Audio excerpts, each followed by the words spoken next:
Hi besties! In case you're new on this channel, I'm Gibi, a first generation immigrant mom in the United States trying to build life all over from scratch. On this video, I'm going to be talking about my birth experience in America as a black mom without a birth plan. In 2024, I had my first child in America, and as a black mom, the experience wasn't really as good as I expected. It wasn't due to racism or ill treatment from the midwives or the nurses that were in charge. I just felt like I wasn't prepared enough for what it felt like giving birth, and everything happened the way it went. As a new immigrant that just moved to the United States and got pregnant in 2024, I didn't really know how to go about getting prenatal care. So the doctor who attended to me during pregnancy was completely different from those who attended to me during the birthing process.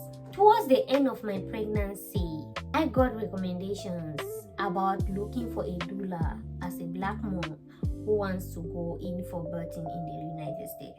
I got a doula, but I didn't really know a lot of things about a doula and what a doula could actually do for me. So I didn't tell my doula anything. I didn't outline my preferences right. I didn't know how I wanted my birth process to be like. All I knew was I wanted to give birth. So during my birthing process, I was in labor for about 19 hours after my amniotic-free break. Reaching the hospital, I was in so much pain. So the nurse on duty that checked me upon arrival said I was 8 centimeters dilated. The second nurse that came to check on me said I was at 2 centimeters.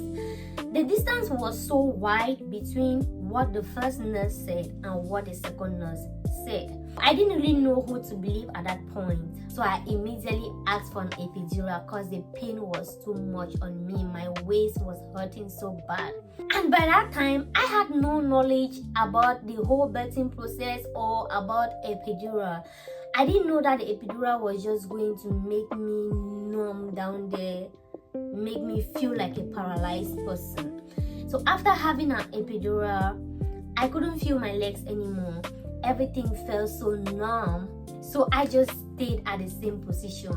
I wasn't moving, I wasn't doing anything. There was very little position changing that was done on me. And after about 4 hours, they had to check on my cervix again and realized that I was still at 2 centimeters, meaning that my dilations immediately stopped after taking the epidural. I don't really know if the epidural was the reason why my labor stopped progressing or the fact that I was just laying at the same position. And about 8 p.m.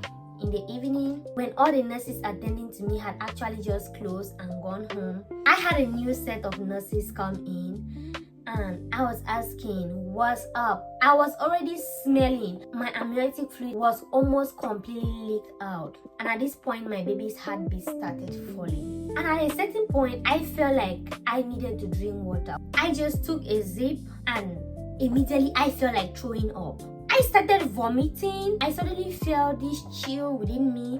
My body became cold. And the next thing I knew was a doctor rushing in.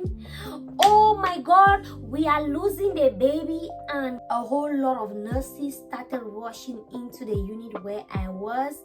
At this point, my doula was no longer there. Everything on me got detached and I was pushed into the surgery room. I couldn't even speak to my husband. There was no time for me to even sign a consent form for an emergency cesarean section. And before I could realize it, they already gave me an anesthesia that completely knocked me off. The only thing I could remember next was me trying to regain consciousness after the cesarean section. When I saw my baby, I was a little bit relieved. But was that experience something that I would like anyone to go through or I would like to experience again? Certainly not. It was a very horrific experience for me as a first-time mom in a new country with no one. I was traumatized for a whole month. I couldn't still comprehend what actually happened. The whole thing kept playing in my head. Who was there when I had a baby? I asked my husband, were you in there when I was being operated on? My husband said no, they didn't allow him to come into the surgical room. So I was basically in the surgical room alone. I went through a birthing process. I didn't see my placenta. I wasn't able to experience the joy of hearing my child cry immediately he came out.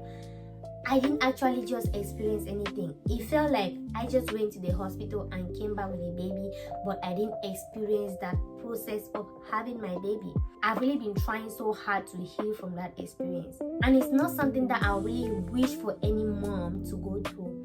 So having a birth plan is very important. So if you're a black mom presently pregnant in the United States and planning to go in for a birth process, I want you to be able to put down a birth plan for yourself.